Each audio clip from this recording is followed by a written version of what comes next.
ჩეჩნეთის ლიდერი ისევ გიორგი გაბუნიას ემუქრება, ხელისუფლება კი ჟურნალისტის საჯაროდ დაცვის ნაცვლად ცდილობს რუსეთი არ გააღიზიანოს. ქართული ოცნება 20 ივნისისთვის კონტრაქციას ამზადებს, ვის გამოყვანას აპირებს მართველი გუნდი ფულის სანაცვლოდ. მოგესალმებით, თქვენ უყურებთ მთავარს 12 საათზე, მიშა სესიაშვილთან ერთად. ერთი წელი 20 ივნისიდან სამოქალაქო აქტივისტები მასშტაბური აქციისთვის ემზადებიან. ემზადება ხელისუფლებაც და კონტრაქციისთვის რეგიონებიდან საჯარო მოხელეები და ახალგაზრდები ჩამოყავს.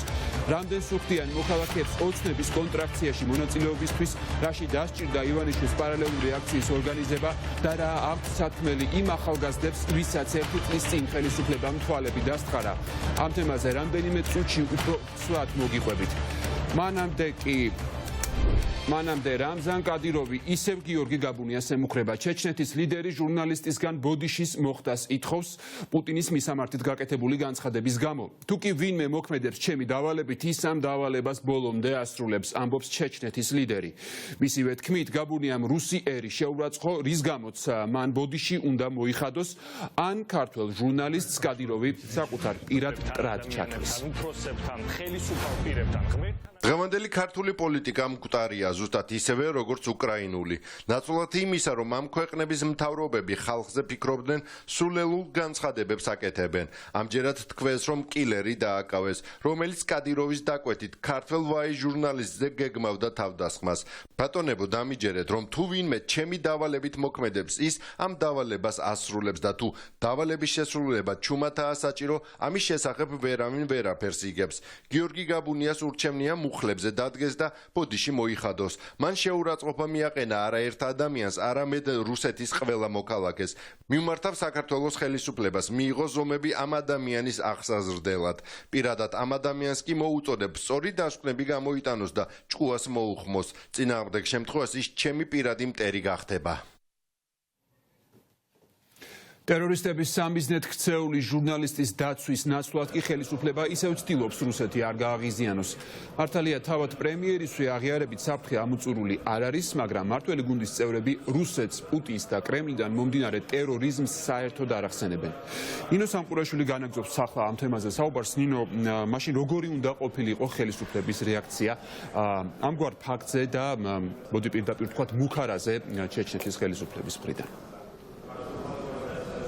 დიახ, ოპოზიციის განცხადებები არის ასეთი, რომ საქართველოს ხელისუფლებამ რუსეთს ენის მოჩლექით არ უნდა ელაპარაკოს და კეთილი უნდა ინებოს და ამ ყველაფერთან დაკავშირებით უფრო უნდა გააქტიუროს მუშაობა, პირდაპირ უნდა თქვას და მოუწოდეს რუსეთს, რომ ასეთი ქმედებები საქართველოსთან მიმართებაში შეაჩეროს და ამავდროულად საერთაშორისო საზოგადოებასთან იმუშაოს იმისათვის, რომ გამოიწვიოს საერთაშორისო რეზონანსი, რადგან რუსეთი შეჩერდეს. მათი თქმით, ტერორიზმის საფრთხე ქვეყანაში არის გაზრდილი და ეს ღიად არსებობს და ამიტომ საქართველოს ხელისუფლებას უფრო მეტი მუშაობა მართებს იმისათვის, რომ ყველა სიცოცხლე დაიცვას და მათ შორის დაიცვას ჟურნალისტის სიცოცხლე, რომელიც ახლა არის პირდაპირ საფრთხეში ჩაგდებული. საქართველოს ხელისუფლების მხრიდან კი კეთდება განცხადებები, რომ სახელმწიფო უსაფრთხოების სამსახურმა გააკეთა ყველაფერი და აკეთებს ყველაფერს იმისათვის, რომ მსგავსი ფაქტები იყოს აღკვეთილი.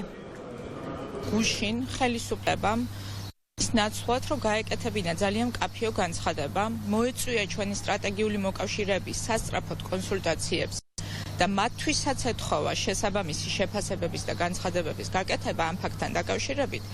ამის ნაცვლად გუშინ ხელისუფლების წარმომადგენლები და მათი სატელიტი ექსპერტები აკეთებდნენ საოცარ განცხადებებს იმის თაობაზე, რომ თითქოს ეს შეიძლება იყოს ოპოზიციის რაღაცა დაგეგმილი პროვოკაცია. ამისი შედეგი არის ეს ყველაფერი და მე მინდა სრული პასუხისმგებლობით განვაცხადო, რომ პასუხისმგებლობა უკვე ყველაფერზე, რაც შეიძლება რომ მოხდეს, ეკისრება თანაბრად საქართველოს დღევანდელ ხელისუფლებას, ისევე როგორც პუტინის რეჟიმს. ეს არის თავისთავად ძალიან მძიმე ფაქტი და მეტყოლებს ერთი ამ დაუცველობაზე, ბუნებრივია და მეორე მეტყოლებს იმაზე, რომ ტერორიზმის საფრთხე არის ძალიან მაღალი საქართველოში. აქედან გამომდინარე, ეს ყველაფერი კიდევ ერთხელ პრაქტიკულად დასტურდება იმ განცხადებებით, რაც გააკეთა ჩეჩნეთის ლიდერმა, რაღაცა ახალი მუქარებით და ასე შემდეგ და ძალიან ბუნებრივია, რომ ამას უნდა მოყვეს სერიოზული რეაქცია, მათ შორის უნდა იყოს ძალიან სერიოზული საერთაშორისო რეზონანსიც. მაქსიმალურად უნდა ჩართოს ჩვენი მეგობარი ქვეყნები. ამის უნდა მოხდეს საერთაშორისო ასპარეზზე გატანა ჩვენ მეგობარ ქვეყნებში, იმიტომ რომ მათ დიდი გამოცდილება სკრიპალების საქმეზე, სხვა საქმეებზე, რომელშიც რუსეთის კვალი იყო. აქედან გამომდინარე, არ შეიძლება ჩვენ მარტო დავრჩეთ ამ სიტუაციაში და კიდევ ერთხელ ვამბობ, რომ პრემიერ-მინისტრი ცოტა უფრო გამბედავ განცხადებებს უნდა აკეთებდეს. შეგეშინდათ და დაიხიეთ უკან. შიშარა პრემიერი არავის არ სჭირდება. დანაშაული აღიკვეთა, მესმის რომ ინტერესი ძალიან დიდია, იმიტომ ძალიან სპეციფიური და ძალიან საშიში დანაშაული შეიძლება მოხდარიყო და ამიტომ საზოგადოების ინტერესი ძალიან ლეგიტიმურია და ძალიან მაღალია, მაგრამ უნდა ვიცოდეთ ისიც, რომ ამ სპეციფიურ დანაშაულში სუსი არის გარკვეულწილად შებურჭილი. ოპოზიციისგან განსხვავებით უმრავლესობას ხელისუფლებას ევალება, რომ ემოქმედოს სრული პოლიტიკური პასუხისმგებლობით, იმიტომ რომ უმრავლესობა არის პასუხისმგებელი ყველაფერზე, რაც ხდება ქვეყანაში, რაც ხდება საგარეო ურთიერთობებში, აქედან გამომდინარე, ნებისმიერი ნაბიჯი სწორედ ამ პასუხისმგებლობით იქნება გადადგმული. რაც შეეხება ოპოზიციას, მათ შეუძლიათ გააგრძელონ იმ სპეკულაციური განცხადებების კეთება, რომლებსაც აკეთებენ საგარეო საკითხია, ხო, იმიტომ რომ საქმე ეხება სხვა სახელმწიფოს, უკვე მეტი სახელმწიფოს ერთ-ერთ მაღალი თანამდებობის პირს, ხო? ასეთ საკითხებთან დაკავშირებით სახელმწიფოს აქვს თავისი ღირსეული პოლიტიკა და თანმიმდევრული პოლიტიკა, რაც განსხვავდება იმ პოლიტიკისგან, რომელიც ჰქონდა თავის დროზე წინა ხელისუფლებას. ქვეყნების ასეთ შესაძლო განვითარება შეიძლება მოყოლა და ბევრად უფრო მძიმე შედეგები, რომ წარმოვიდგენოთ, ეს არის ბუნებრივია მცდელობა, კიდევ ერთი მცდელობა დესტაბილიზაციის, რაც ბუნებრივია ხელს აძლევს კონკრეტულ სუბიექტებს. საქართველოს დესტაბილიზაციის რუსული გეგმა ასეთი განცხადებები გაკეთდა არასამთავრობო ორგანიზაციების წარმომადგენლების მხრიდან. მესამე სექტორმა გავრცელა ერთობლივი განცხადება, სადაც პირდაპირ ნათქვამია, რომ ეს თუ ასეთი ფაქტი მოხდებოდა, ეს იქნება დესტაბილიზაციის პირდაპირ მცდელობა და სუვერენიტეტშიც უხეში ჩარევა. ამიტომაც დღეს არასამთავრობოები მიმართავენ ხელისუფლებას, რომ გამოძიება წარიმართოს ძალიან გამჭვირვალედ და საზოგადოებას ჰქონდეს დეტალური ინფორმაცია, რა მოხდა და რა ხდება სინამდვილეში. ძალიან მნიშვნელოვანია, რომ მთავრობამ გამოიყენოს ყველა საკომუნიკაციო არხი საერთაშორისო საზოგადოებასთან იმისთვის, რომ ყველას გააგებინოს, რომ ასეთ ფაქტს აქვს ადგილი. ასევე ძალიან მნიშვნელოვანია ამ ყველაფერში გამოჩნდეს პარლამენტიც, იმიტომ რომ პარლამენტს აქვს შესაბამისი როლი და ფუნქცია. ჩვენ ვფიქრობთ, რომ მნიშვნელოვანი არის, რომ პარლამენტში ჩატარდეს კონკრეტული შეხვედრა ან დახურული მოსმენა, სადაც დეპუტატებს ექნებათ საშუალება მიიღოს დამატებითი ინფორმაცია ამ კონკრეტულ გამოძიებასთან დაკავშირებით. ვფიქრობთ, რომ აუცილებელი რომ გამოძიება ეფექტურად და ბოლომდე იყოს მიყვანილი ერთი და ხელისუფლება უზრუნველყოს ამ ქვეყანაში ნებისმიერი პირის, ნებისმიერი ამ ქვეყნის მოქალაქის უსაფრთხოება, ეს იქნება ფიზიკური თუ სხვა სახის უსაფრთხოება. შესაბამისად, ჩვენ გვაქვს მოლოდინი, რომ ხელისუფლება, ამ შემთხვევაში საგამოძიებო ორგანოები იქნებიან ეფექტურები და მაქსიმალურად დროულად საზოგადოებას მიაწოდებენ ინფორმაციას გამოძიებასთან დაკავშირებით. ეს არ არის ერთი ყოფითი ჩვეულებრივი შემთხვევა, თუ იგეგმებოდა ამ ქვეყნის მოქალაქის, თქვა, ფიზიკური ლიკვიდაცია, ბუნებრივი ამაზე რეაქცია უნდა იყოს მკაცრი, უნდა იყოს მკაფიო და ნათელი ხელისუფლების ნებისმიერი წარმომადგენლის მხრიდან. იკვეთება რუსული ინტერესები, იკვეთება იმის ნიშნებით, რომ შესაძლოა იყოს სახელმწიფოს მიერ დასპონსორებული ტერორიზმის ცდელობა, ტერორისტული აქტის ცდელობა. ეს თვითონ მნიშვნელოვანია, რომ ამ გამოძიების შედეგები იყოს ფართე საზოგადოებისთვის ცნობილი და ასევე აუცილებელი კომპონენტია ამაში ჩვენი დასავლელი პარტნიორების ჩართვა. საქართველოს უნდა მიმართოს დასავლეთს და ჩვენს პარტნიორებს, მათ შორის შეერთებულ შტატებს, ევროკავშირს. მესამე სექტორი ასევე მიმართავს პარლამენტსაც, რომ შესაბამისი ფორმატები გამოიყენოს და ამ საქმის გარემოებებთან დაკავშირებით გაიმართოს მოსმენა და ამავდროულად ისინი მიმართავენ ასევე საერთაშორისო ორგანიზაციებსაც, პარტნიორ ქვეყნებსაც, რომ მათ გააქტიურონ თავისი მონიტორინგი და ყურადღება, რადგანაც რუსეთი ახალი ფორმით არის გააქტიურებული საქართველოს მიმართ. მოდის არჩევნები და ამ ყველაფერთან მიმართებაში უნდა იყოს მკაცრი კონტროლი, სწორედ საერთაშორისო პარტნიორების მხრიდან მიიჩნევენ მესამე სექტორში. ინო სამყურაშვილმა გაგვაცნო პოლიტიკური რეაქციები, რომელიც გიორგი გაბუნიას მისამართით გამოთქმულ კიდევ ერთ მუქარას მოხვა. ყველა შეეცდება ეს საკითხი პოლიტიკური მიზნებისთვის გამოიყენოს. ასეთი არის პრემიერ-მინისტრის შეფასება გიორგი გაბუნიას მკვლელობის მომზადების საქმეზე. ქვეყნის პირველი პირი არ ამბობს, ვისი მიზანი შეიძლებოდა ყოფილიყო ჟურნალისტის ლიკვიდაცია და საზოგადოებრივ მაუწყებელთან გაკეთებულ განცხადებაში საერთოდ არ ახსენებს რუსეთს. აღკვეთილია ქვეყანაში მძიმე დანაშაული. უმძიმესი დანაშაული. რა თქმა უნდა, თითოეული ჩვენი თავრობის წევრის, პირველ რიგში სამართალდამცავი სისტემის უპირველესი მოვალეობაა, რომ ჩვენი მოქალაქის განსაკუთრებით ცნობილი ჟურნალისტის წინააღმდეგ ჩადენილი მსგავსი დანაშაული იყოს მაქსიმალურად შესაძლებელი სწრაფ დროში გამოძიებული და შესაბამისად ეს ინფორმაცია ღიად, აბსოლუტურად ტრანსპარენტულად მიეწოდოს ჩვენს მოქალაქეებს. ეს უკიდურესი მნიშვნელობის საკითხია. განსაკუთრებით მაშინ, როდესაც ჩვენ ყველას კარგად გვესმის, რომ ასეთ მძიმე დანაშაულის აღკვეთას და ასეთ შემთხვევებს კი არა, ბევრ უფრო მარტივ შემთხვევას ჩვენთან მოყვება უამრავი პოლიტიკური სპეკულირება და პოლიტიკური შლეიფი. გასაგებია, რომ ჩვენ ახლა საარჩევნო პროცესში ვართ, პოლიტიკური პროცესის ტემპერატურა იწევს, ყველა შეეცდება ამ საკითხის გამოყენებას თავისი ვიწრო პოლიტიკური კორპორატიული ინტერესებიდან. 20 ივნისის სისხლის ზღვრიდან კი 1 წელი სრულდება. გვახსოვს რა ჩაიდინეთ გასულ ზაფხულს. სამოქალაქო აქტივისტები ამ მოწოდებით შაბათს ისევ საპროტესტო აქციას გამართავენ. ემზადება ხელისუფლებაც, რომელიც კონტრაქციის გამართვას და რეგიონებიდან საჯარო მოხელების ჩამოყვანას გეგმავს. როგორც მთავარმა გაარკვია, კასპის მუნიციპალიტეტში თითოეულ სოფელს განსაზღვრული აქვს კვოტა, თუ რამდენი ადამიანი უნდა გამოვიდეს ოცნების აქციაზე და განსაზღვრულია ისიც, ვის რამდენს გადაუხდიან. Nina მაჩაბელი განაგზობს ახლა ამ თემაზე საუბარს ჩვენს ეთერში. Nina, რას ეუბნებიან ამ ადამიანებს, რომლებსაც ოცნების კონტრაქციაზე ერეკებიან და თუ საუბრობენ ეს მოქალაქეები ამ ფაქტზე საჯაროდ? მიშა, თავდაპირველად მაყურებელს უნდა უთხრათ ის, რომ კასპის რაიონებში საკმაოდ რთული სიტუაცია, როგორც აღმოჩნდა, ადგილობრივებს ეშინიათ პრობლემებზე საუბრის, ქალბატონი, რომელიც ჩვენ დაგვიკავშირდა, ანონიმურობის დაცვას გთხოვს, რადგან მას გარკვეული სახის პრობლემები არ შეექმნას. ის გვიყვება, რომ ქართულმა ოცნებამ მის წარმომადგენლებს ახალ კასპის ერთ-ერთ რაიონში გადაურიცხა ფული, რომლებსაც დავალებული აქვთ, რომ 300 ახალგაზრდა მოაბილიზონ იმისათვის, რომ როგორც თავად ეს ქალბატონი გვეუბნება, შაბათს დაგეგმილ აქციაზე, რომელიც ხელისუფლებას გავრილოვის ღამეს დაშვებულ შეცდომებს შეახსენებს, პროვოკაციები მოუწყოთ და კონტრაქციები. ეს ქალბატონი გვეუბნება, რომ ამ ახალგაზრდების მობილიზებას ავალდებულებენ საჯარო სექტორში დასაქმებულ ადამიანებს და მათ შორის მასწავლებლებს და იმ შემთხვევაში თუ ამ მისიას, ამ დავალებას არ შეასრულებენ, ისინი სამსახურის დაკარგვით ემგრებიან. დღესია ფული გადმორიცხული, რომ მონახონ 300 ახალგაზრდა. და ისთვის უნდა და აი ახლა გავრილოვის ღამესთან დაკავშირებით აქცია ხო უნდა ჩატარებულიყო მანდა. ვინ გადმოურიცხავდა? ახლა მე რო არ გადმოურიცხავდი, უკატეიკობს ძივარ, შენ მყურვალი და ჩემისანა ეგ ცხადი არა. ვინ გადმოურიცხავდა და კათოლიკე ოცნება. ის ეშინია თვილო მაგისტი რომ ვიღაცას მაყავს საჯაროში, ვიღაცას ბიძა ყავს, ვიღაცას ეგის შვილი ყავს და აი ზუსტად მაგიტო ხდება ეს უბედურებები. ავალდებულებენ მაგი კი არა მასწავლებელი რომ მასწავლებელია, იმასაც კი ავალდებულებენ მასწავლებელს, რომ რამოდენიმე კაცი შეკრიბოს მასწავლებელს. იცი ხალხი რა დღეშია? ცოტა ხნის წინ ვესაუბრეთ ჩვენ სამოქალაქო აქტივისტებს, როგორც ისინი აცხადებენ, მათთვის არ იყო მოულოდნელი მსგავსი ნაბიჯები ხელისუფლების მხრიდან, რადგან როგორც თავად აცხადებენ, ქართული ოცნება დიდი ხანია ცდილობს, რომ შექმნას გარკვეული ილუზია, თითქოს მოქალაქეების გარკვეული ნაწილი ეწინააღმდეგება მსგავს აქციებს და ეწინააღმდეგება წინა ხელისუფლებას.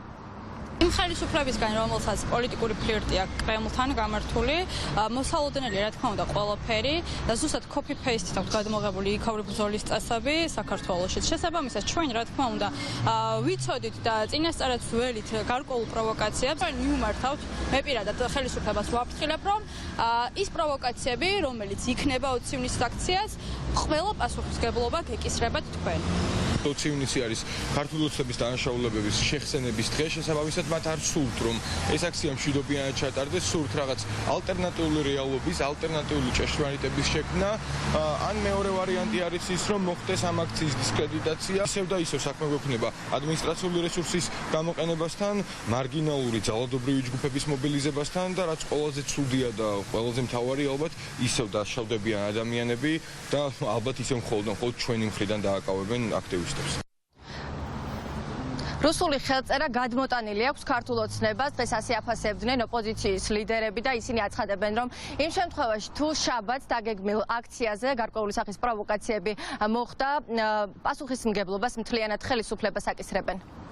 ქართული ოცნება მუდმივად ცდილობს, რომ გარდა პოლიციის უკანონო მოქმედებებისა, უკანონო დაკავებებისა და პოლიციის მხრიდან ძალადობისა, გამოიყენონ მოქალაქეები, აქტივისტები, ზონდერები ხშირ შემთხვევაში იმისთვის, რომ ჩაშალონ აქციები, რაზეც აქტივისტებმა არაერთხელ ძალიან ღირსეული პასუხი გასცეს. ვერც ერთხელ მათ ვერ გამოიწვიეს ძალადობაზე მშვიდობიანი მომიტინგეები და ვერც ერთხელ მათ ეს აქცია ვერ ჩაშალეს. როგორი დიდი ორგანიზებულიც არ უნდა ყოფილიყო. ამიტომ ეს ეხლა რაღაცის არ ვიცი ზუსტად ამ ინფორმაციას არ ვფლობ, ამ ჭორებს არ ვცელებენ რომ ვიღაცა დააშინონ თუ მართლა ამას გეგმავენ, აბსოლუტურად ვერანაირ გავლენას ეს ვერ მოახდენს აქციაზე. საზოგადოების პოლარიზაციას ახდენს სწორედ ხელისუფლება და სწორედ მსგავსი მეთოდებით მუშაობაზე არის საუბარი, როდესაც ბიძინა ივანიშვილს ადანაშაულებენ ამერიკის შეერთებული შტატების შესაბამის პოლიტიკურ წრეებში, როდესაც საუბრობენ, რომ ბიძინა ივანიშვილი არის რეალურად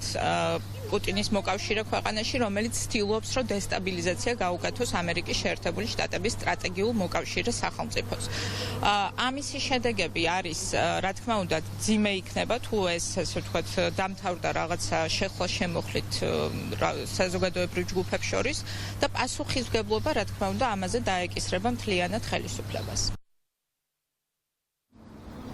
მიშა, შაბათს დაგეგმილ აქციაზე, რომელიც ხელისუფლებას გავრილოვის ღამეს დაშვებულ შეცდომებს შეახსენებს, მოიწყება თუ არა პროვოკაციები, ეს ამ დროისთვის რთული სათქმელია. ვნახოთ, დაველოდოთ მოვლენების განვითარებას.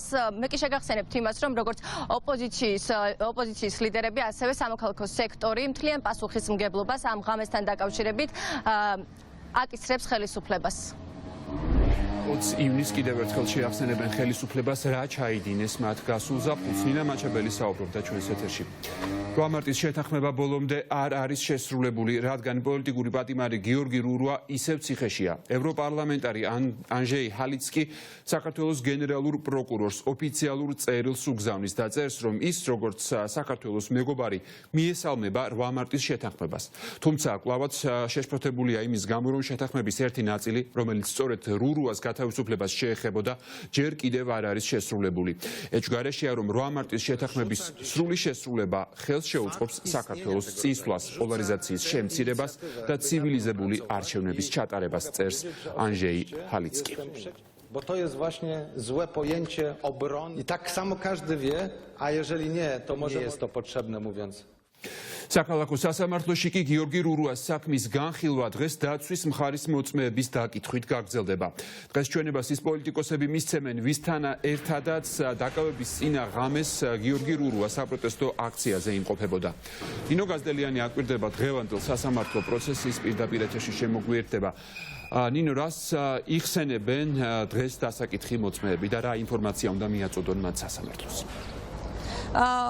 მიშა, დღეს გაგრძელდება ისე პოლიტიკოსების დაკითხვით გიორგი რურვას პროცესი.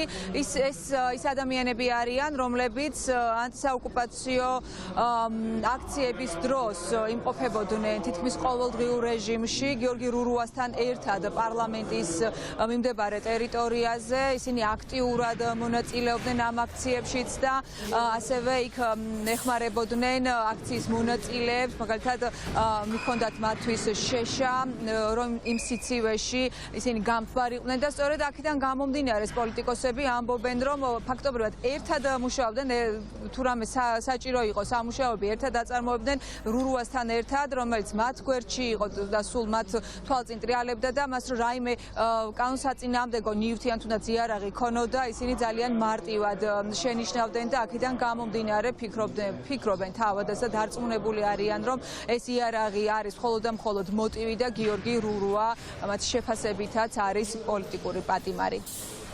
ის უზრუნველყოფდა აქციას შეშით, სხვადასხვა აუცილებელი პრაქტიკულად იყო მხარდამჭერი მათ შორის ფინანსური ამ აქციების, იმიტომ რომ ძალიან ბევრ საჭიროებას უზრუნველყოფდა და რა თქმა უნდა ეს არის ერთ-ერთი მიზეზი მთავარის მფლობელობასთან ერთად, რის გამოც ის დააკავეს. აქციებზე ხო მუდმივად იყო შეხლა-შემოხლა პოლიციასთან ჭიდაობა, ყველას გვიწევდა ეს, ამიტომ უბრალოდ ყველანაირ საღაზს ცდება, მაგრამ ამის მტკიცებაც აბსურდია, ყველა მიცის თავად იციან, რომ იარაღი არის ჩადებული. მე ვიყავი ძალიან აქტიური მონაწილე, მაგრამ ჩემზე უფრო აქტიური ოფიციალური მონაწილე ამ აქციების იყო გიორგი რურუა. აუცილებლად შევამჩნევდი მას, რომ ქონოდა იარაღი ამდენი ხნის განმავლობაში, როდესაც ხვდებოდი და მე ვარ აბსოლუტურად დარწმუნებული, რომ ის იყო სრულიად მშვიდობიანად განწყობილი დემონსტრანტი. ამასთანავე მინახავს თუ როგორ ეუბნებოდა ის ახალგაზრდებს, რომლებიც იქ იყვნენ და მონაწილეობდნენ აქციებში, რომ ძალიან მნიშვნელოვანია, რომ მშვიდობიანი იყოს ეს აქცია,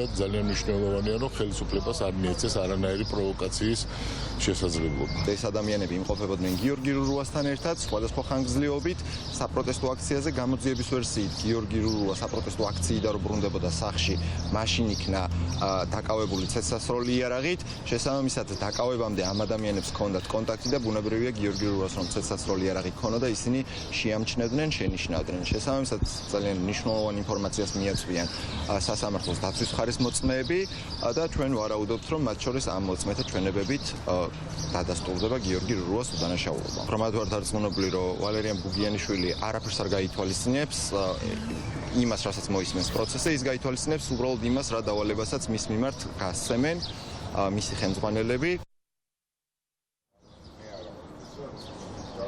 პროცესი, რომელზეც პოლიტიკოსები უნდა დააკითხონ, უკვე მიმდინარეობს და სლომის დაწყების წინ გიორგი რურუა მოსამართლეს მიმართა და მან კიდევ ერთხელ დასვა საკითხი სატელეფონო ანძებიდან ამ ჩანაწერების გამოთხოვის შესახებ, რომლის შუამდგომლობაც მისი დაცვის მხარეს ჰქონდა წინა პროცესებზე.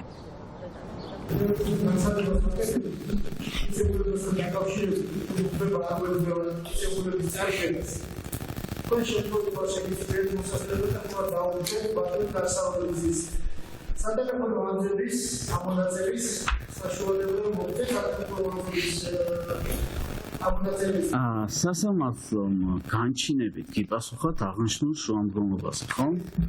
შესაბამისად სასამართლოს შუამდგომლობაზე გიპასუხათ განჩინებით.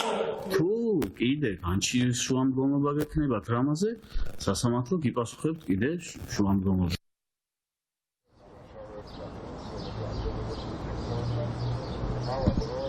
დღეს დაცვის მხარე პროცესზე რაიმე შუამდგომლობის დაყენებას არ აპირებს.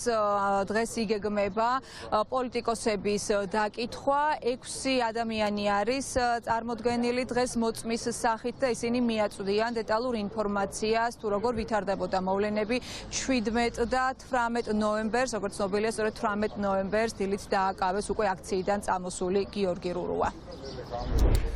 ნინო გაზდელიანი გვერდთვებოდა საქალაქო სასამართლოდან.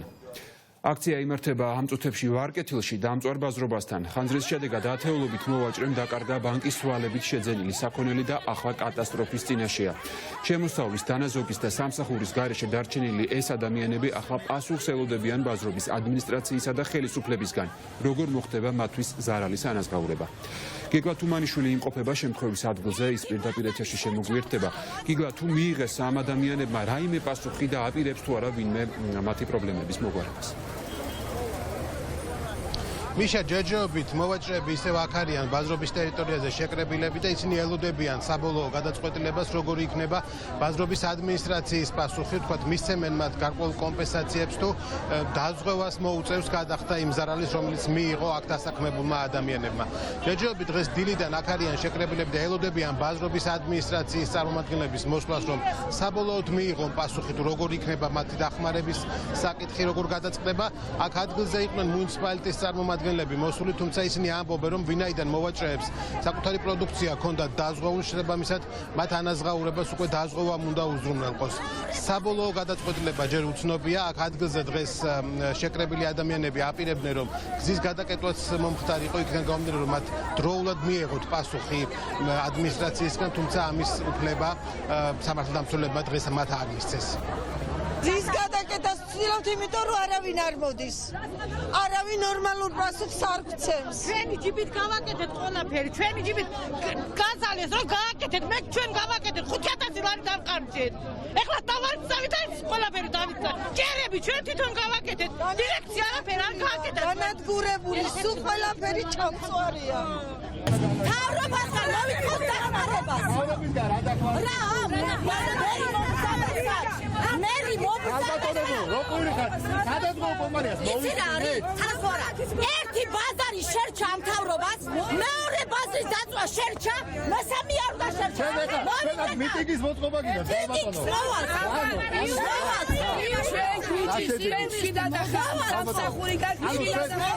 თუ მიიღეთ რაიმე დაპირება ან დახმარებას ადმინისტრაციის მხრიდან? არაფერი ჯერ. რას ამბობენ, რას გეუბნებიან? არ ვიცით ველოდებით, არ ვიცი ჯერ არა. ზარალი დიდი იყო თქვენ კონკრეტულად? რა თქმა უნდა, კი. პროცესი მიმდინარეობს, ყველას ინდივიდუალურად დაუკავშირდება სადაზღვევო კომპანია და შეთავაზებს ამ პოლუსით გათვალისწინებული ანაზღაურებას. ადმინისტრაციაც მზად არის, რომ გადარჩენილ ტერიტორიაზე მოაწყოს დახლები და გაანთავისუფლოს ეს ადამიანები გადასახადიდან და მიეცეთ მათ გაგრძელება თავის საქმიანობას.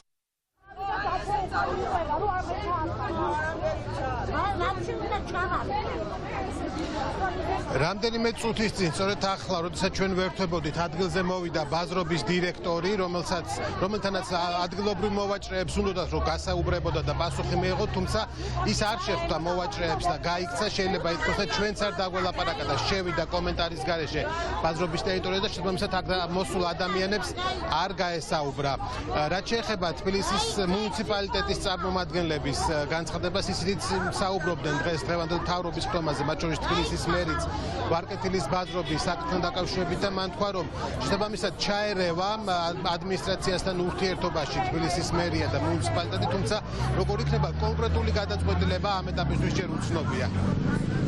დაზარალებულების თემა ინდივიდუალურად განიხილება, ჩვენც მზად ვართ მერიაც შევხვდეთ, ჩავერთოთ, განვიხილოთ არსებული მდგომარეობა და ჩვენი შესაძლებლობების ფარგლებში ჩვენც დავეხმარებით. მე პრემიერ-მინისტრთან მქონდა საუბარი ამ საკითხზე და მომდევნო დღეების განმავლობაში იქნება შეხვედრები, იქნება კონსულტაციები. უმრავლესობა რამდენადაც ჩვენთვის უკვე ცნობილი არის დაზღვეული, რაც ძალიან კარგია, მაგრამ თუ კი ვინმე დარჩა ისეთი, რომ არა დაზღვეული და თქვა ჭირდება დახმარება, ჩვენ ამასაც გავვლით დღეს. ვისაც აქ ყველა დოკუმენტი აი ამ შესყიდვის, აი ამ საკონლის იმათ სრულად აუნაზღაურდებათ.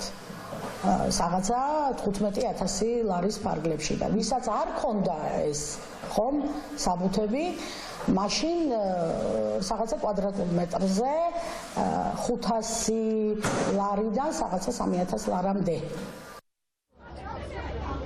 ვარკეთილის დამწვარი ბაზრობის მოვაჭრეები ამ დრომდე რჩებიან ადგილზე და ელოდებიან პასუხს ბაზრობის ადმინისტრაციისგან, თუ როგორ იქნება მათთვის კომპენსაციების გაცემის პროცესი და როდიდან დაიწყება, თუ კი ასეთი მოხდება. ამ წუთისთვის ჩვენი ინფორმაციით გამომძიებლები არიან ბაზრობის შიდა ტერიტორიაზე შესული და საგამოძიებო პროცედურებს ატარებენ. ჯერჯერობით მოვაჭრეებს იქ ადგილზე არ უშვებენ და შესაბამისად უცნობია, თქვათ, მათი ზარალის ოდენობაც ცხადია ჯერჯერობით, თუმცა ამ ეტაპზე მიმდინარეობს მათ შორის ზარალის დათვლაც. დაბუნებრივია, ჩვენ შემდგომ გამოშვებებში მოვუყვებით მაყურებელს, რა შედეგით დასრულდება ეს მოლაპარაკებები. გიგლა თუმანიშვილი გვერდთვებოდა პირდაპირ ეთერში. 105 მეტრის სიმაღლის გიგანტური ჰესის მშენებლობას აპროტესტებენ იმერეთში. ადგილობრივების თქმით, კაშხლის აშენების შემთხვევაში 1000 ჰექტარი ტერიტორია წყლით დაიფარება, სადაც მოსახლეობის საცხოვრებელი სახლები, ასევე წინაპრების საფლავებიც მოხვდება. ამასთან რეგიონი სეისმურად სახიფათოა, რის გამოც კაშხლის დაზიანების შემთხვევაში ტექნოგენური კატასტროფა და დატბორვა ემუქრება 20-მდე მუნიციპალიტეტს. როგორ აფასებენ ადგილობრივები გიგანტური ჰესის მშენებლობას და დაინტერესდა თუ არა რომელიმე პარტია მოსახლეობის პრობლემებით, ირაკლი ვაჩიბერაძე გვიერთდება ამ თემით იმერეთიდან. სიცოცხლისთვის საშიში ჰესი, ასე აფასებენ ადგილობრივები ნამოხვანის კასკადს. იმერეთის რეგიონში მცხოვრებლები ამბობენ, რომ ჰესის მოწყობის შემთხვევაში 105 მეტრის სიმაღლეზე 1000 ჰექტარი ფართობი მთლიანად წყლით დაიფარება. აღნიშნულ ფართობში მოხვდება 200 ჰექტარი ტყის მასივი, ამდენივე სახნავ-სათესი მიწა, რამდენიმე სოფლის საცხოვრებელი სახლები და წინაპრების საფლავები. ჰესის აგების შემდეგ რომელიმე ჯებირის დაზიანების შემთხვევაში ზუსტად 20 წუთში 18 მუნიციპალიტეტი 34 მეტრის სიმაღლეზე წყლით დაიფარება. წყლის ჭავლი შეეხება იმერეთის რეგიონის 12-ვე მუნიციპალიტეტს, ასევე რაჭის, ლეჩხუმის, ქვემო სვანეთის, გურიისა და სამეგრელოს მუნიციპალიტეტების ნაწილს. ადგილობრივები ხელისუფლებას დახმარებას თხოვენ. ისინი ამბობენ, რომ ჰესის მოწყობის შემთხვევაში ის მუნიციპალიტეტები, რომლებიც წყლის დაფარვას გადაურჩება, ეკოსისტემას შეაწუხებს. ეს არის საშინელება, ეს არის კატასტროფა, ეს არის სიცოცხლის მოსპობა, პირველ რიგში ჩვენი ჯერ 1000-ობით ადამიანი ქუთაისამდე და ქუთაისის შემდეგ მილიონობით ადამიანი, რომელიც შეიძლება დღევანდელი დამოკიდებულება მშენებლობისადმი, როცა ძალიან ბევრი ავარიები ხდება ესეთი ჰესების მშენებლობის დროს და არაფერი აღარ არის გამორიცხული უკვე ამ საუკუნეში, სიმართლე გითხრათ, მე ძალიან ისე უყურებ ამ საკითხს, რომ ისპობა სიცოცხლე და ისპობა ქვეყანა. რა თქმა უნდა, გვეშინია. არაფერს კარგს არ მოგვიტანს მაგ. არაფერს აბსოლუტურად. პროვინცობის არის, მე პატარა მიწისძვრება რო იქნეს. დააშლის სიმტკეს და წააგვიღებს ერთად. დაინგრევა ყველაფერი. დაინგრევა. მიტო ეს წინაპრების აშენებული რაც იყო და ეს ყველაფერს წალეკავს 24 საათში. ეს არის დასავლეთ საქართველოსთვის დამანგრეველი და ყველაზე მეტი მავნებელი.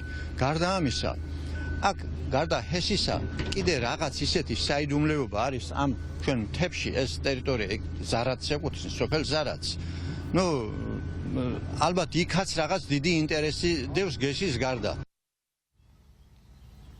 ქართულმა ოცნებამ გადაწყვიტა ადამიანების სიცოცხლის მოსპობა, ასე ეხმაურება ნაციონალური მოძრაობის თავმჯდომარე გრიგოლ ვაშაძე აღნიშნული გიგანტური ჰესის მშენებლობას. დღეს ის ნამოხვანის ტერიტორიაზე იმყოფებოდა, სადაც მან მთავარის მეშვეობით ქართულ ოცნებას შეუთვალა და უთხრა, რომ სასწრაფოდ შეჩერდეს აღნიშნული კასკადის მოწყობა.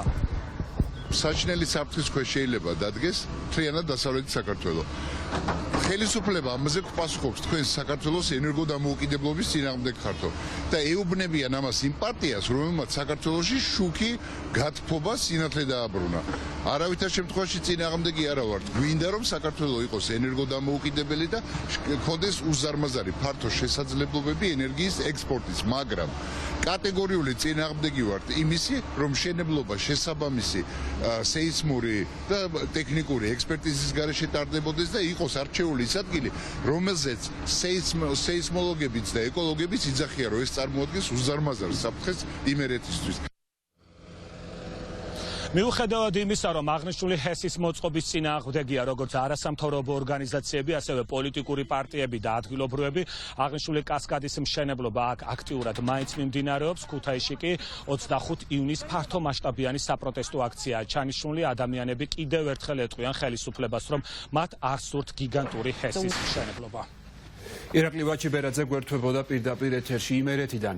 საქართველოს საპატრიარქო რუსეთის ეკლესიის მიერ პარიზში ქართული სამრევლოს დაარსებას აპროტესტებს. ამის შესახებ ნათქვამია საპატრიარქოს საგარეო საქმეთა განყოფილების თავმჯდომარე მიტროპოლიტ გერასიმეს წერილში, რუსული მხარისადმი გაგზავნილში, რომელსაც საპატრიარქო ავრცელებს. საპატრიარქოში აცხადებენ, რომ მსგავსი ქმედება მიუღებელია და შესაბამისი წერილით მოსკოვის საპატრიარქოს საგარეო საქმეთა განყოფილებას, ასევე მოსკოვის საპატრიარქოს დასავლეთ ევროპის და სლავური დიასპორის მმართველს მიტროპოლიტ იოანეს მიმართავენ. წერილში საპატრიარქო აცხადებს, რომ პარიზში 2009 წლიდან არსებობს თამარ მეფის სახელობის ქართული ეკლესია და საზღვარგარეთ მყოფ მართლმადიდებელ ქართველებზე სულიერად სწორედ ის სრუნავს.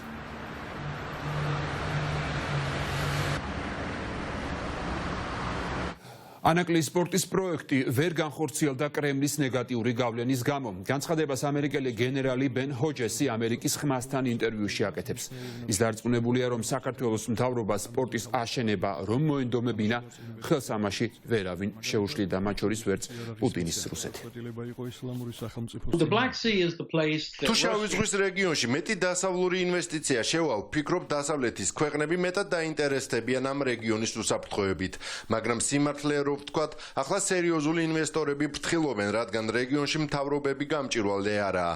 მათ არ აქვთ საბაბი, რომ ინვესტიცია უკან მოგებით დაუბრუნდებათ. კრემლი ამას ხელს უწყობს გავლენით ან დეზინფორმაციით. მიმაჩნია, რომ სწორედ ამიტომ არ გამოვიდა ბოლომდე ანაკლიის სპორტის პროექტიც. ეს კრემლის გავლენას უკავშირდება. ვფიქრობ, რომ მთავრობას აბსოლუტურად არ უნდა ამ პორტის აშენება, მათ რომ ეს ნდომოდა, პორტი აუცილებლად აშენდებოდა.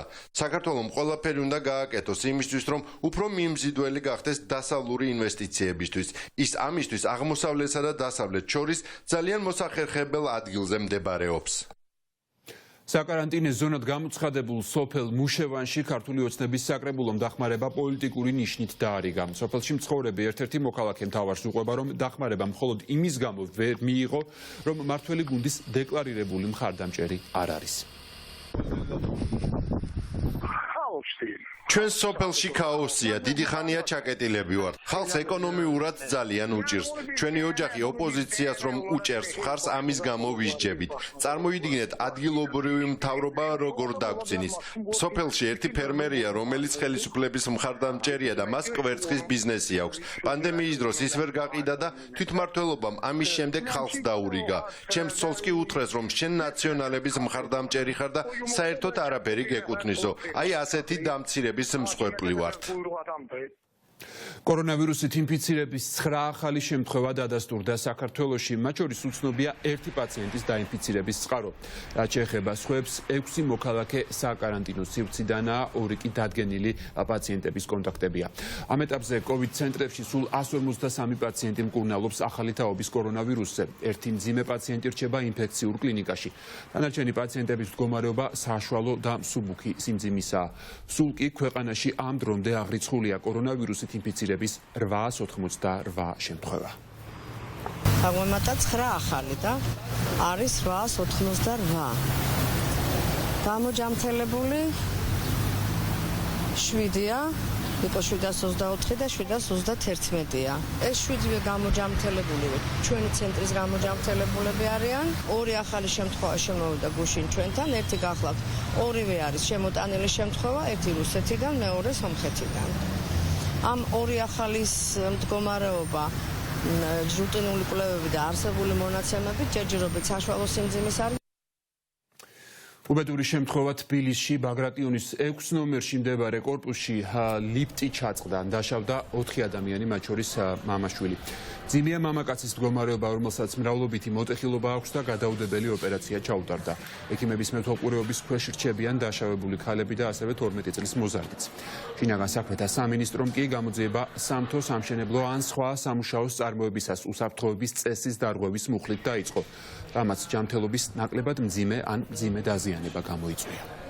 მე-9 სართულიდან, ანუ ჩემი სართულიდან ჩამოწყდა, ზუსტად მაშინ გავიგონე ეს ხმაური, რომ გამოვედი რაღაც სახლიდან და ყური რომ მივაყურადე ამ ლიფტს, ანუ ისმოდა ადამიანების რაღაც ყნესაყვირილი, ფეხი ქონდა ერთ-ერთ მოყოლილი, ვერ სუნთქავდნენ. ლიფტს ქონდა პრობლემა და მეც რა ავდიოდი ხოლმე განსაკუთრებით ბოლო თვეებში, რაც ყოველთვის გზნობდი, და ცოტა ირყეოდა ხოლმე. როგორც ვიცი, თავიდან როცა ეს სახლი აშენდა, რაღაც დამონტაჟდა მეორადი უკვე ანუ ძველი ლიფტი დამონტაჟდა და არა ახალი და მას მერე ბევრი წელია არავის არ გამოუცვლია და წესით მერიას უნდა გამოეცვალა. მე სახლიდან დამირეკეს რომ რაღაც უბედური შემთხვევაა კორპუსში და პირველ სართულზე რა ხალხ ცხოვრობთ, ხალხს დახმარება ჭირდება და შევიყვათ თუ შეიძლება რომ რაღაცა დახმარება აღმოუჩინოთ და რა თქმა უნდა უარი არ გვითხოვს და მეც ახლა მოვედი რომ გავარკვევ. 2 პაციენტი არის შემოყვანილი, შუახნის მამაკაცი და ახალგაზრდა ქალბატონი.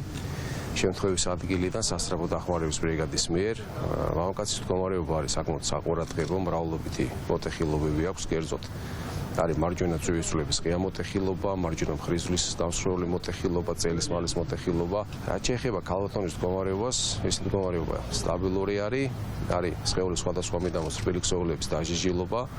უტარდება კვლევები და მოგვიანებით მივიღებთ გადაწყვეტილებას მის გაწერასთან დაკავშირებით. 12 წლის მოზარდი შემოყვანილი იქნა სასწრაფო დახმარება 112-ის მიერ შემთხვევის ადგილიდან. მდგომარეობა სტაბილური, ცნობიერება ნათელი სტაბილური პარამეტრებით. ჩაუტარდა მთელი რიგი კვლევები, შეფასდა გადაუდებელ განყოფილებაში. ამ ეტაპზე მდგომარეობა სტაბილურია, პათოლოგიური კეროვანი ცვლილებები, ტრამვის შემდგომი ცვლილებები გამოხატული არ არის. აჭარის მთავრობის თავმჯდომარის თორნიკე რიჟვაძის მამის დავით რიჟვაძის საქმიანობის შესახებ განცხადებას გაერთიანებული ოპოზიციის ერთ-ერთი წარმომადგენელი მურმან დუმბაძე აკეთებს. მისი თქმით, სწორედ დავით რიჟვაძის სრულჩვენებების გამო წლების წინ რამდენიმე ადამიანი დააკავეს. მურმან დუმბაძე 2 დღის წინ ხულიგნობის ბრალდებით დაკავებული რეზო წულუკიძის ძმის განცხადებასაც ეხმაურება. მისი თქმითაც დავით რიჟვაძე მას არჩევნებში დახმარებას სთხოვდა და ამის სანაცვლოდ ფულსაც სთავაზობდა. საპროტესტო აქციამ გადმოინაცვლა აჭარის ტელევიზიის წინ იმ მოთხოვნით, რომ აქციის შინაარსი გაჟღერებულიყო აჭარის ტელევიზიაში, მოხდა ძალიან მაღალი კლასის დარბევა და ამ დარბევას ორგანიზატორობდა მაშინდელი პოლიციელი, არ ვიცი რა თანამდებობა ეჭირა, გვარად რიჟვაძე და აქედან დამახსოვრდა ეს ადამიანი, რომელიც ხელმძღვანელობდა და არბევდა უსასტიკესად იმ მოქალაქეებს, რომლებიც გამოხატავდა პროტესტს. რიჟვაძის მამა ასრულებდა პროკურორის როლს, მოსამართლის როლს, ის იძლეოდა ჩრუთ ჩვენებებს და ამ ჩვენებების საფუძველზე პრაქტიკულად 7 ადამიანი იქნა ციხეში გამგზავრებული. მასწავლებელთა სახლის შენობას სულს გადასცემენ. ნაციონალური მოძრაობის წევრის დიმიტრი შაშკინის ინფორმაციით, ქართული ოცნების ხელისუფლება განათლების სისტემას მიზანმიმართულად ანადგურებს. ოპოზიციაში მიაჩნიათ, რომ მთავრობის ეს გადაწყვეტილება მასწავლებელთა პროფესიულ განვითარებაზე ნეგატიურად აისახება. ხალხს ეზიზღება ზულს განათლება, ზულს განათლებული ხალხი და ყველაფერს აკეთებს იმისათვის, რომ გააბუჭოს, რაც შეიძლება იყოს გაბუჭებული ამ სისტემაში. თქვენ გახსოვთ, დაიხურა ამერიკული ტექნოლოგიური უნივერსიტეტი ბათუმში. დაიხურა ამერიკელი მასწავლებლების პროგრამა, რომელიც ასწავლიდნენ ჩვენ ბავშვებს ინგლისურ ენას. შემცირდა პროგრამა ქართული ენის სწავლისა ეთნიკური უმცირესობების რეგიონებში, ქვემო ქართლში და სამხრეთ ჯავახეთში. წელს 127 მილიონით ამცირებენ განათლების ბიუჯეტს. და გონია, რომ სკერია და ამაზე მეტი რა უნდა გააკეთოს ამ ხალხმა, თუმცა ჯერ სადახართ. ორი დღის წინ გახდა ცნობილი, რომ ბოლო ცენტრი გადარჩენილი მასწავლებლის სახლი უნდა გადასცენ სუს, რომლის მუშაობის გასაცნობად საქართველოში ჩამოდიოდნენ როგორც შუა აზიიდან, ასევე უკრაინიდან, ბელორუსიიდან, სხვადასხვა ქვეყნებიდან. შეერთებული შტატების პრეზიდენტმა აქციის მონაწილეების მოთხოვნა დააკმაყოფილა და განკარგულებას ხელი მოაწერა პოლიციის რეფორმის დაწყების შესახებ. დონალდ ტრამპის მიერ ხელმოწერილი კანონი სამართალდამცველების მიერ არასათანადო ქმედებების აღრიცხვას და მათი საქმიანობის ეფექტურობის ამაღლებას ისახავს მიზნად. პოლიციის რეფორმის დაწყებას წინ უძღოდა ორკვირიანი საპროტესტო აქციები და მასშტაბური არეულობები ქვეყანაში. უკიდურესად დაძაბულია მდგომარეობა პარიზში, სადაც ექიმების დემონსტრაცია პოლიციასთან დაპირისპირებაში გადაიზარდა. შეტაკებების შედეგად ათობით აქციის მონაწილე და პოლიციის თანამშრომელი დაშავდა. ადგილობრივი მედიის ინფორმაციით, დაპირისპირების მიზეზი მშვიდობიან აქციაზე მოძრაობა ბლეკ ბლოკის გამოჩენა გახდა, რომლებმაც პოლიციას ქვები დაუშინეს. სამართალდამცველებმა 20-ზე მეტი ადამიანი დააგდოს.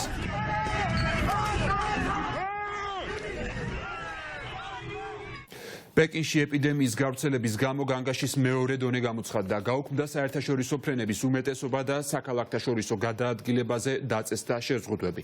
ჯანდაცვის სამინისტროს მონაცემებით ბოლო 24 საათის განმავლობაში პეკინში კორონავირუსის 50,000-მდე ახალი შემთხვევა დაფიქსირდა. ეპიდემიის პრევენციის მიზნით ცენტრალურმა ხელისუფლებამ მთლიანად ჩაკეტა პეკინის გარშემო არსებული 30-მდე დასახლება.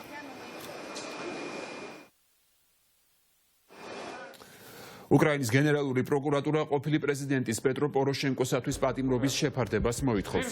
უკრაინული მედიის ინფორმაციით, გენერალური პროკურატურა ამის შესახებ შუამდგომლობას 18 ივნისს ჩანიშნულ სასამართლო სხდომაზე დააყენებს. პეტრო პოროშენკოს ირგვლივ მიმდინარე საქმეს გამოეხმაურა მისი ადვოკატი და ხელისუფლება ოპოზიციის დევნაში კიდევ ერთხელ დაადანაშაულა. უკრაინის პროკურატურა ყოფილ პრეზიდენტს საგარეო დაზვერვის სამსახურის ხელმძღვანელისათვის უკანონო ბრძანებების გაცემას და ქვეყნიდან ხელოვნების ნიმუშების უნებართვო გატანას ედავება. ასეთი იყო მთავარი ამბები ამ დროისთვის. მიმდინარე სიახლეების შესახებ ინფორმაციის მიღება ჩვენი ვებ-გვერდიდან mtavari.tv-დან შეგიძლიათ. ჩვენ კი პირდაპირ ეთერში უკვე 3 საათზე დავუდგენთ.